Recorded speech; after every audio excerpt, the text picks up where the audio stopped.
The Earth had fallen into chaos, as the systems once controlled by the Anunnaki civilization collapsed beyond recovery. The giants had grown so violent and unpredictable that even the Anunnaki aliens no longer knew how to control or stop them. Settlements were abandoned, order disappeared, and everything the Anunnaki race had built began to unravel. Watching the collapse unfold, Enlil understood there was no path to restore balance. With no other solution left, he made a decision he had never intended to make, one that would end this chapter of Earth and erase what remained of their world. He activated the long-range transmitter. A beam of light rose from the structure and cut through the sky, carrying his command across the dark toward Nibiru. Enlil stood still as the signal moved beyond the planet, and he declared, "Summon the highest minds of Nibiru, all who understand weather, science, and planetary systems. They will gather here." Enlil's voice fell into a quiet finality as he spoke to himself. This world will be reset. The signal from Earth reached Nibiru without delay. It cut through the dark and entered the high chamber where the greatest mind of the planet gathered. Moments later, ships descended through the sky of Earth. They moved in precise lines, their surfaces glowing as they passed through the atmosphere.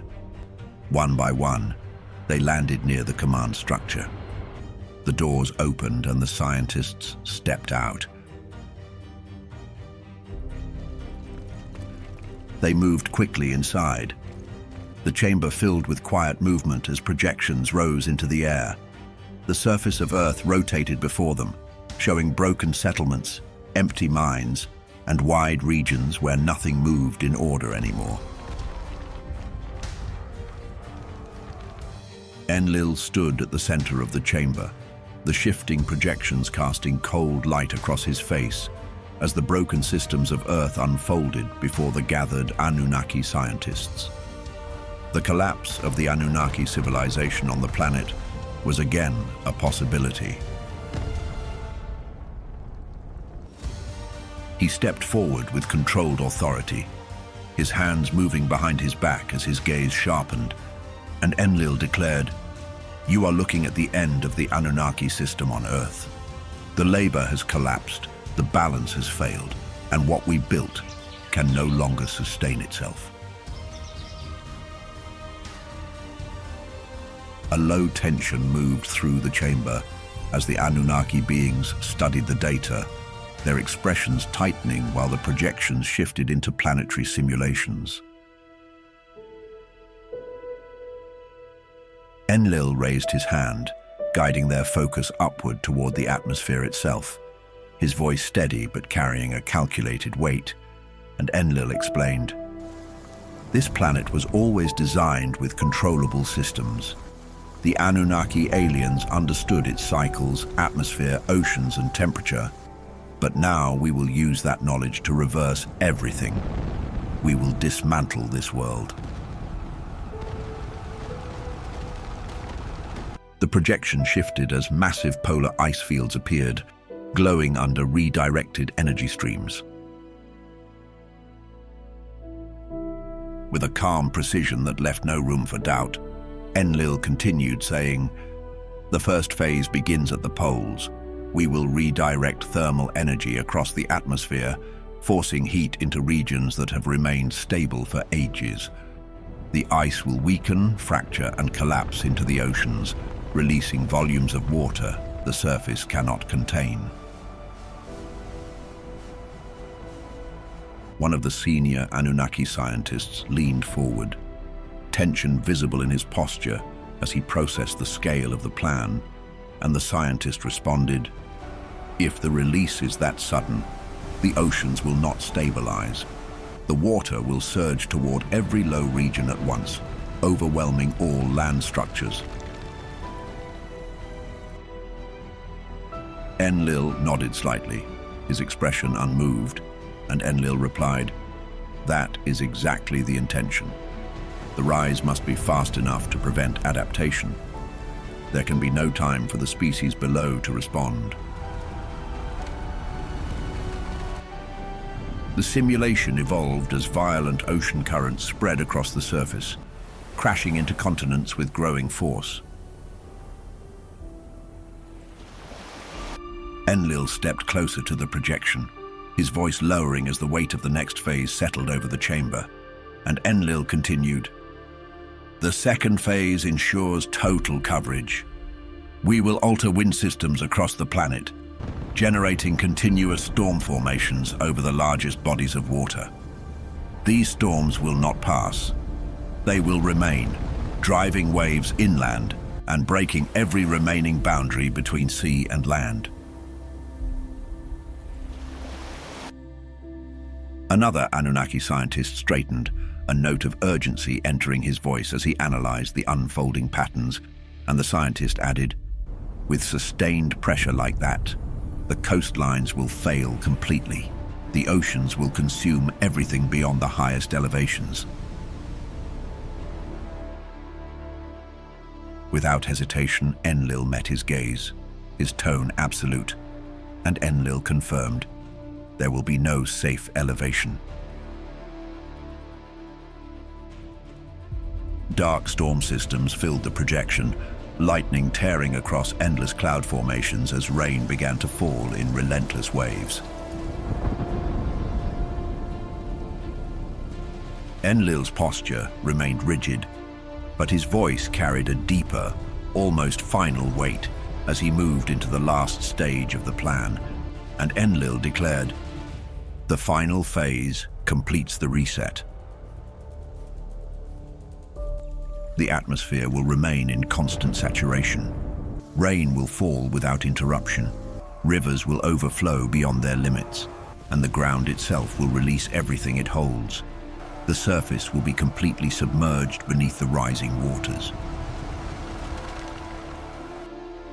The chamber fell into silence as the simulation reached its conclusion, the entire surface of the Earth disappearing beneath a single endless body of water. One of the Anunnaki scientists took a slow step back, the gravity of the outcome visible in his expression, and the scientist said, "This will erase every structure, every settlement, everything the Anunnaki aliens established on this planet." Enlil turned toward him, his presence filling the chamber as his voice dropped into cold certainty, and Enlil answered, "That is the purpose. This is where the human race comes to an end." One of the scientists lowered his head slightly, then looked back up, his voice steady with quiet confidence as he said, "Do not worry. It will unfold exactly as you designed it." Enlil could finally breathe. He knew that this time he could not fail. Humans had escaped his previous attempts, however. This time he knew there was no way out. He thought about how he had never planned to go this far, but this decision was inevitable. And then the doors opened. The chamber doors opened as Enki stepped inside, his eyes locking onto the rising flood displayed before him. A deep unease settled across his face as he turned toward Enlil, his voice carrying restrained anger as Enki said, "You brought the Anunnaki civilization to this world to create life, and now you choose to erase it." Enlil remained still for a moment, then slowly turned to face him, his expression hardening as the weight of the decision settled in his gaze. And Enlil replied, "The system has failed beyond recovery. The Anunnaki cannot restore what has already collapsed." Enki took a step closer, his voice tightening with frustration as he responded, "It collapsed because of your design. You shaped this world, and now you destroy it to correct your own failure." A brief silence passed between them as the tension sharpened. Enlil's jaw tightened before he answered, "Everything that follows is inevitable, and instead of remaining here, trying to repair what cannot truly be repaired, the Anunnaki must begin to think beyond this world. We must prepare, because in a few centuries, Nibiru will once again face the same danger, the same instability that brought us here in the first place." After a long silence, he stepped forward, and with a quiet weight in his voice, he said, "My brother, you hold command here. No one stands above your word. But I see this clearly, and I believe you are wrong. Your anger has taken hold of you. Still, you will do as you choose." The words settled between them. Enki turned slowly, disappointment settling across his face, and he walked toward the exit without looking back. The chamber remained still behind him. As he moved through the corridor, the weight of what was coming pressed harder with each step. He understood the scale of it. He saw the outcome clearly. The people would not escape this. And in that moment, a decision formed. Enki lowered his gaze slightly as his voice fell into a quiet resolve, and he said to himself, "The Anunnaki cannot abandon this world just like this. If the flood comes, if everything is erased, then someone must remain to carry what we have built."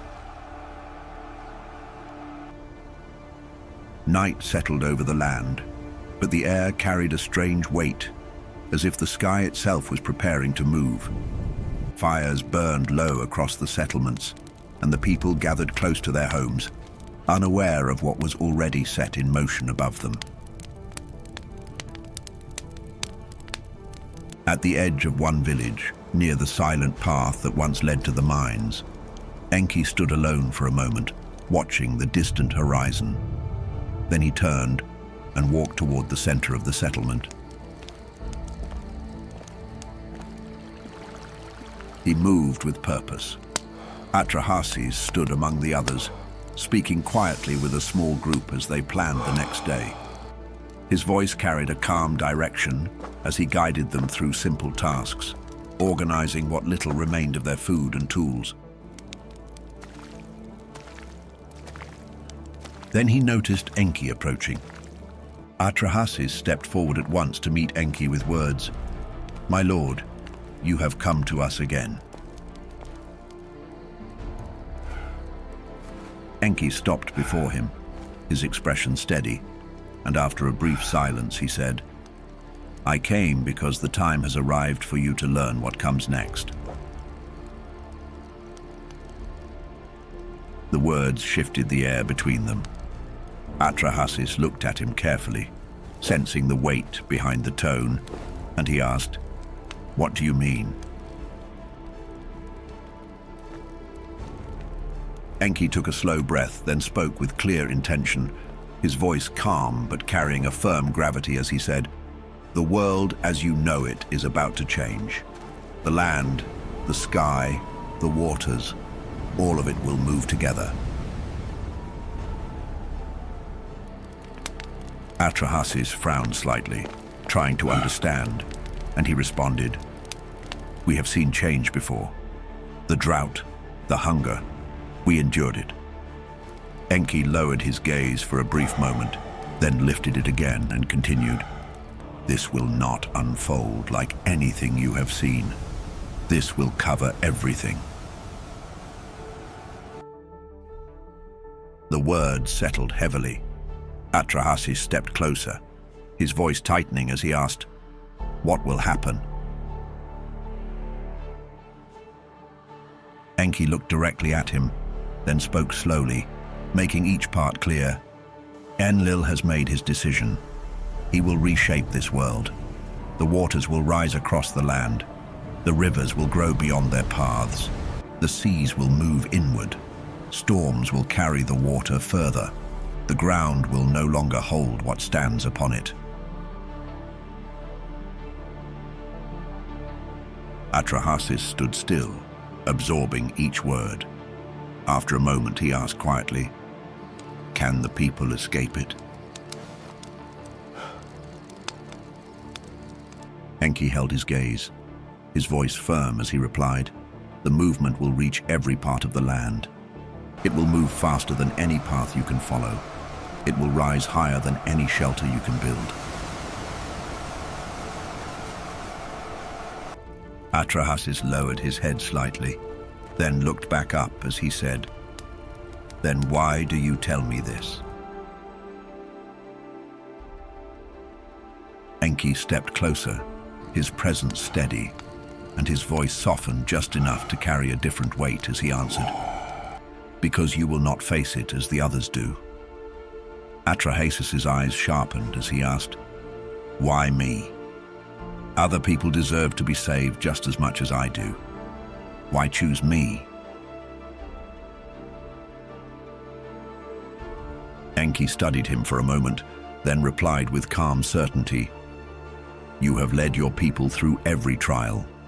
You observed the land. You found water beneath the ground. You learned how to grow food again. You saw patterns others missed. You act when others wait." He paused, then added, "You carry what is needed to begin again." Atrahasis took a breath, then said, "Tell me what I must do." Enki turned slightly, gesturing toward an open space beyond the settlement, and he began to explain. His voice remained steady, each word placed with care as he said, "You will build a vessel. It will carry you above the waters when they rise." Atrahasis followed his movement, then looked back and asked, "What kind of vessel?" Enki continued without hesitation. "It must be large enough to hold your family, your tools, and what you will gather from the land. Its base will be wide, and its walls will rise high above it. You will build it from strong wood, and you will seal every surface with pitch so water cannot enter." He moved his hand through the air, outlining the shape as he spoke. "The structure will stand in levels. Each level will carry a purpose. The lower level will hold the animals.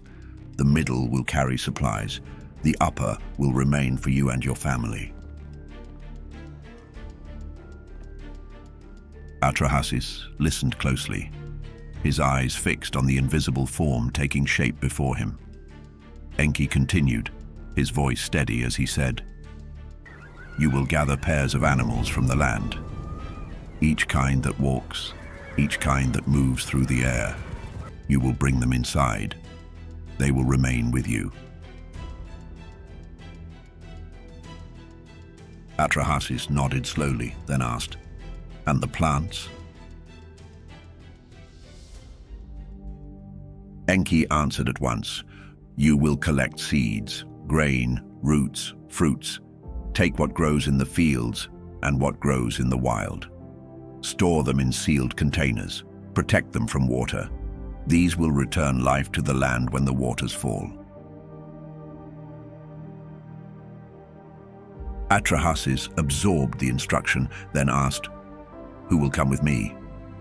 Enki met his gaze and replied, "Your family, those closest to you, those who stand with you now." Atrahasis lowered his head slightly, then looked back up as he said, "And the others?" Enki held his silence for a moment, then spoke with steady clarity, "The cycle will begin again through you." The words carried weight, yet Enki continued without pause. "You will begin at once. You will gather wood. You will shape it into beams. You will bind it together with strong joints. You will seal every opening. You will prepare before the sky begins to change." Atrahasis nodded, his breathing steady as he followed each step. Enki stepped back slightly, his voice lowering as he finished.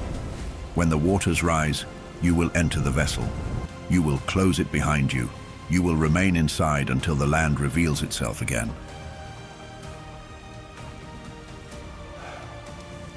Atrahasis stood in silence for a moment.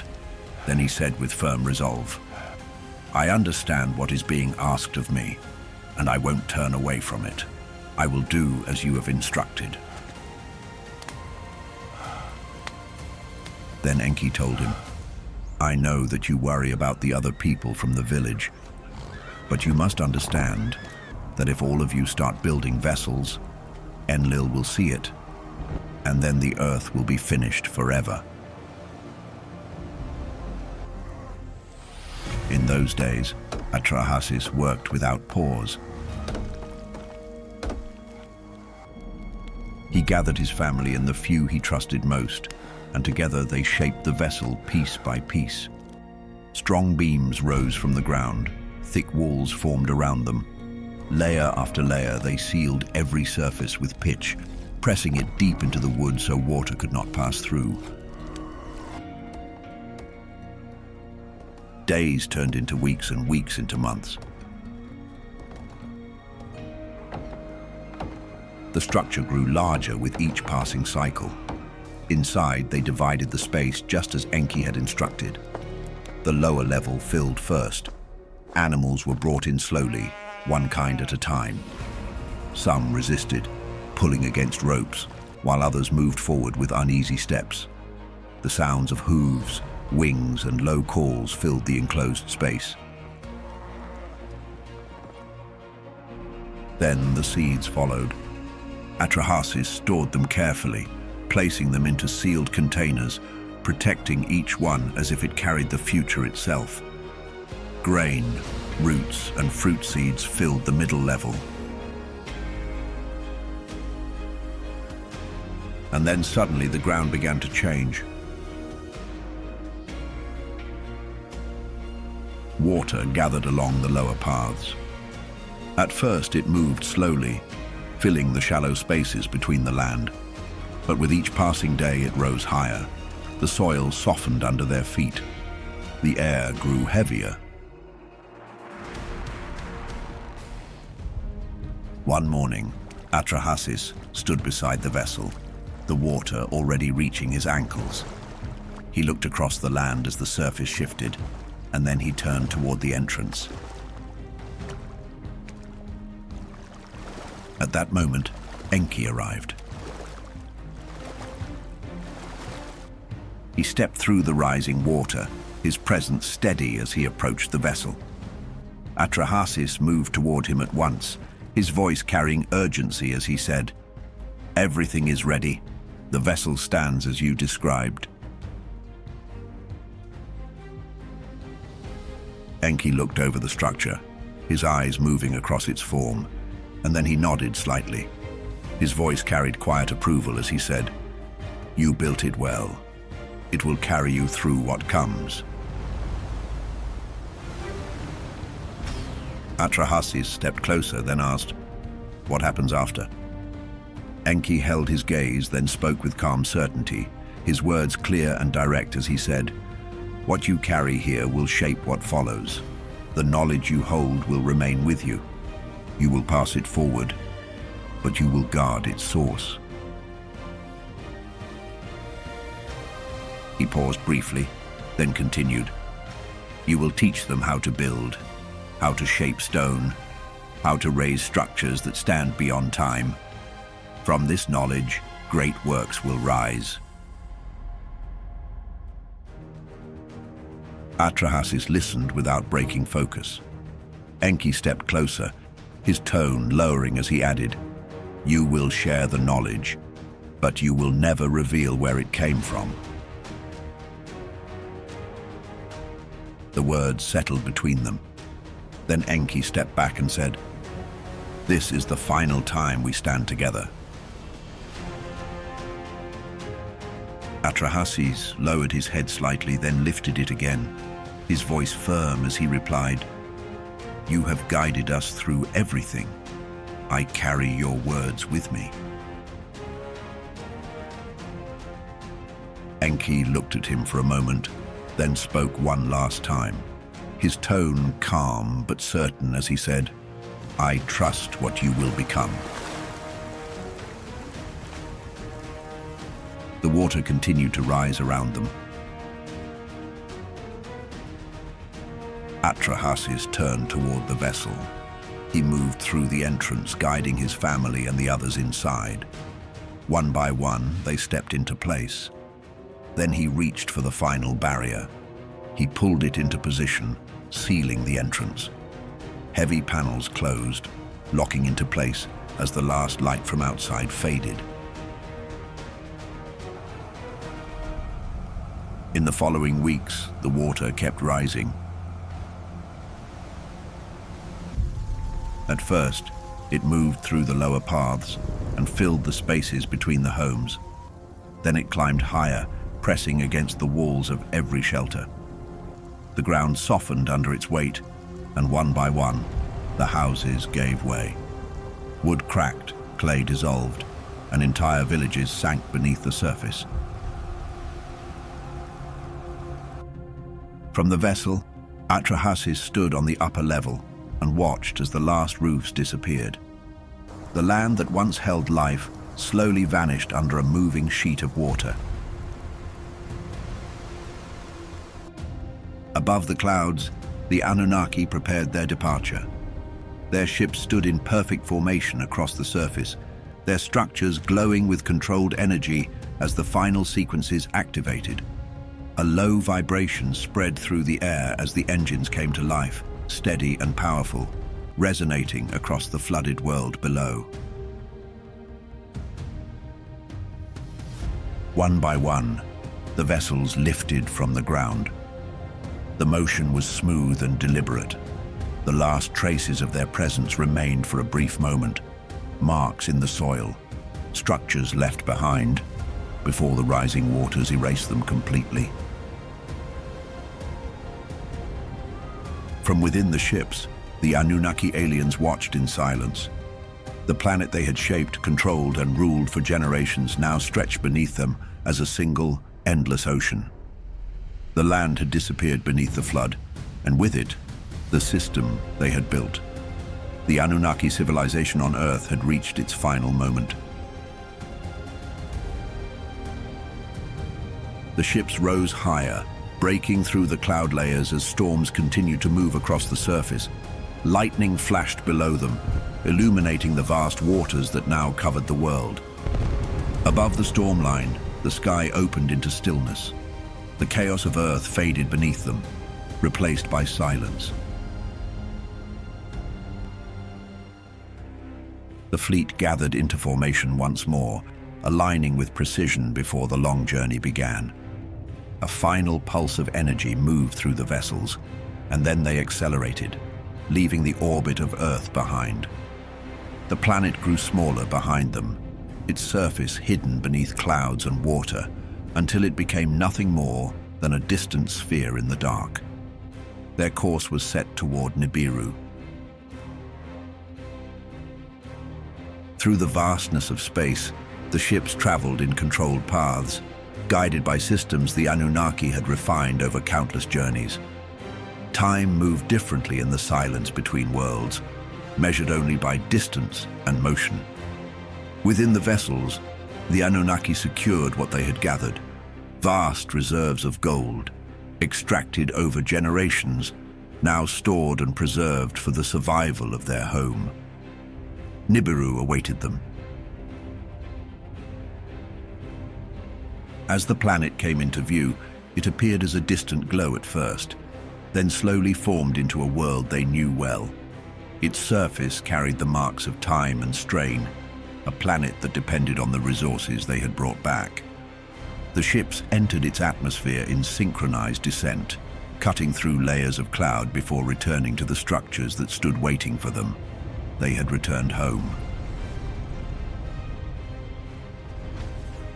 The Anunnaki aliens stepped once again onto the surface of Nibiru, carrying with them everything they had taken from Earth. The gold they brought would sustain their world for generations, stabilizing what had once been at risk. For the first time in a long cycle, there was no urgency to leave again. and no immediate need to search for another planet. Earth became a distant memory, a completed chapter in the long existence of the Anunnaki race. They had taken what they needed, and they had restored balance to their own world. The search for new resources would come again, as it always had, but that time had not yet arrived. And when the cycle of their world would once again demand it, they would rise again, searching the stars for another planet rich with gold. But back on Earth, water moved across the valleys and into the open plains, then climbed toward the higher ground. The giants who once walked across the land with strength now struggled against the rising current. Their steps slowed as the water reached their bodies. The force pressed against them, pulling them down, covering them one by one, until nothing remained. Days passed, and the water kept moving. It reached the hills, then climbed beyond them. It covered the forests and the open land, and then it rose higher still. The mountains stood for a time, their peaks cutting through the surface, but even they slowly disappeared as the water spread across everything. From the deck of the vessel, the view changed completely. Atrahasis looked out across the horizon, and his voice carried quietly through the still air as he said, "The land is gone." One of the men beside him followed his gaze and answered, "Only the water remains." The sky darkened above them. Rain fell without pause, heavy and constant, striking the surface in endless waves. For 40 days, the rain continued. Then slowly the clouds began to break. The sound of falling water softened, then faded, until the sky stood still above them once more. The vessel remained in motion, carried by currents that moved across the endless surface.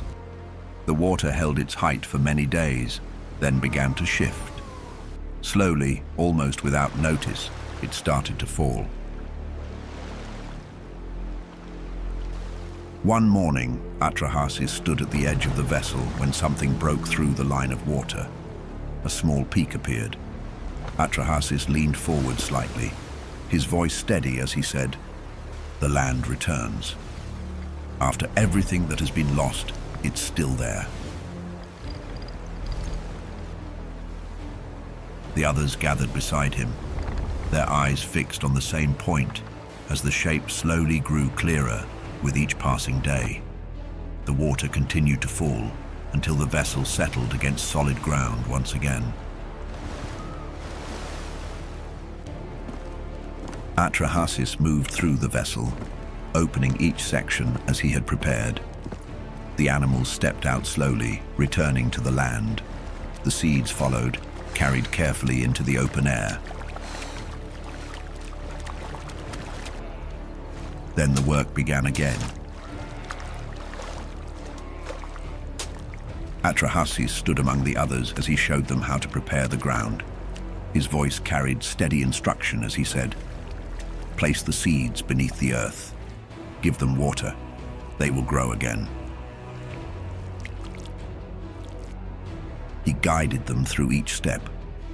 He showed them how to hunt, how to move together, how to protect what they built. He shared what he had learned, passing each piece forward with clear purpose. Over time, his knowledge spread across the land. The people followed his guidance. They built stronger homes. They shaped the land. They raised structures that stood firm against time. And from that knowledge, greater works began to rise. A long time passed after the flood, and the memory of Earth slowly faded across Nibiru. The Anunnaki civilization returned to its routines, sustained by the vast reserves of gold they had brought back. Their world stabilized, and for many of them, Earth became nothing more than a distant chapter, no longer worth questioning. Most of the Anunnaki aliens no longer spoke of it, and over time, many stopped thinking about it at all. But Enki never forgot. In the quiet chambers of Nibiru, far from the centers of command, he continued to reflect on what had been left behind. The image of the blue planet remained clear in his mind, its oceans, its land, and the life that had endured against all odds. At times, he would gather a small circle of his most trusted students to speak with them in private. Enki taught them about Earth as it once was, about the Anunnaki presence there, and about the choices that led to its fall. He explained how Nibiru itself depended on gold to maintain its balance, how the very survival of their world was tied to those resources. His words were careful, measured, yet filled with quiet intention. He would often pause before continuing, his gaze drifting for a moment, as if he could still see the distant planet. And Enki would say, "There will come a time when these reserves will no longer be enough. When that moment arrives, the Anunnaki will once again look beyond Nibiru, searching for a world that holds what we need." Among those who listened, some claimed that Enki spoke of Earth not as a lost world, but as an unfinished one. In those hidden teachings, he described a place where humanity had survived, where life had continued, and where something new had begun to rise from the ruins of the old.